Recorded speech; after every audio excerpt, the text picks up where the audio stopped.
राजस्थान कर्मचारी चयन बोर्ड की ओर से चतुर्थ श्रेणी परीक्षा का परिणाम जारी होने के बाद अब चयनित अभ्यर्थियों के दस्तावेजों की जांच का कार्य शुरू हो गया है।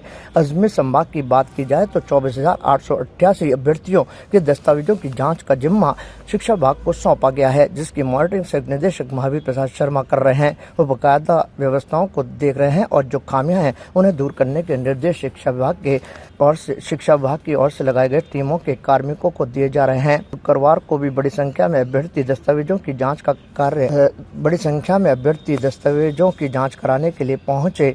यह प्रक्रिया आगामी 20 अप्रैल तक जारी रहेगी। आपको बता दें कि करीब 53,749 पदों के लिए ये भर्ती परीक्षा आयोजित की गई थी। लिखित परीक्षा का आयोजन 19 से 21 सितंबर 2025 तक किया गया था और तो वहीं शून्य या नकारात्मक अंक पाने वाले अभ्यर्थियों के चयन पर राजस्थान हाईकोर्ट ने हैरानी भी जताई है। तोबदड़ा स्कूल में 30 टीमों का गठन किया गया है और द्विस्तरीय जाँच की जा रही है। 10 टीमें रजिस्ट्रेशन के लिए लगाई गई है और इससे पहले बायोमेट्रिक की जा रही है, ताकि कोई डमी अभ्यर्थी या फिर गलत तरीके से कोई अभ्यर्थी दस्तावेज जांच न करवा ले और वो चयनित न हो जाए। हेल्प डेस्क के जरिए यहां पर नियुक्त शिक्षकों की ओर से सभी को बारीकियों से जो भी दस्तावेज जमा कराने हैं उनके बारे में जानकारी से अवगत कराया जा रहा है।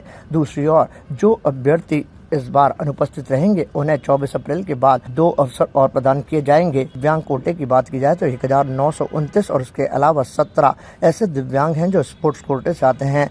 केवल स्पोर्ट्स कोटे की बात की जाए तो 1,585 और भूतपूर्व सैनिक 450 और उसके साथ ही जो मेल हैं वो 16,111 हैं। फीमेल की बात की जाए तो उनकी संख्या 8,776 है। एक ट्रांसजेंडर भी है जो दस्तावेजों की जांच करवाने के लिए आए हुए हैं। दस्तावेजों की जांच के कार्य के लिए पूर्ण पारदर्शिता बरती जा रही है, ताकि किसी तरह की भी अभ्यर्थी को कोई दिक्कत न हो। दिव्यांगों के प्रमाण पत्रों की जांच के बाद उनके विकलांगता सर्टिफिकेट को जांचने का काम जैन अस्पताल के चिकित्सकों की टीम की ओर से भी किया जाएगा, क्योंकि पहले भी देखने में आया है कि कई दिव्यांग अभ्यर्थी फर्जी विकलांगता प्रमाण पत्र बनवाने के बाद नौकरी पा चुके हैं। इस बार इसके लिए सतर्कता बरती जा रही है।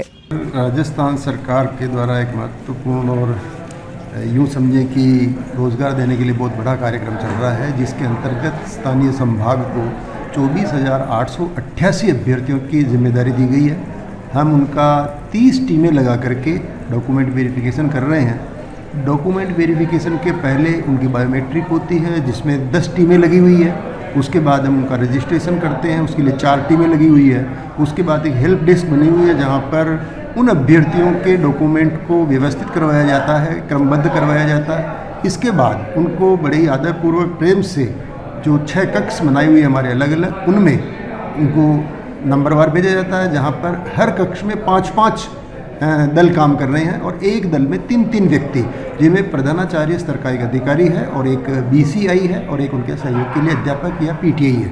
इस प्रकार प्रत्येक जो हमारा अभ्यर्थी आ रहा है उसके डॉक्यूमेंट का वेरिफिकेशन किया जा रहा है, जहाँ पर शैक्षिक, सहशैक्षिक और उसका श्रेणी संबंधी दस्तावेजों का हम सत्यापन कर रहे हैं। इसमें मुख्य रूप से उसकी आयु पर, उसकी शैक्षिक योग्यता पर, उसकी जैसे अभी शुरू में 4 दिन हम विकलांगता वालों का कर रहे हैं, जो बच्चे दिव्यांग श्रेणी के हैं, तो उनके लिए विशेष तरह से हम जो उनका सर्टिफिकेट है, उनका DUDI हुआ है या नहीं है, इन चीज़ों को हम बारीकी से देख रहे हैं। 2 स्तरीय व्यवस्थाएं हैं। एक बार हमारा दल देखेगा, उसके बाद अगर वो किसी को अपात्र घोषित करते हैं तो उसके लिए फिर एक टीम बनाई हमने। वो टीम उसका बारीकी से निरीक्षण करती है और उसके बाद डिसीजन लिया जाता है कि वो प्रथम दृष्टया पात्र है या अपात्र। क्योंकि अभी तक हमारे पास कल 750 थे और परसों भी 750 थे। उनमें से परसों 88 अनुपस्थित थे और कल ये अनुपस्थित 92 थे। वैसे 85 अनुपस्थित रहे, लेकिन 7 ने डॉक्यूमेंट जमा नहीं कराए किन्हीं कारणों से, तो ये कल की स्थिति थी। और ताज़ा खबरों के लिए देखते रहें सरेराह न्यूज़। अपना फ़ोन उठाएं और सब्सक्राइब करना ना भूलें।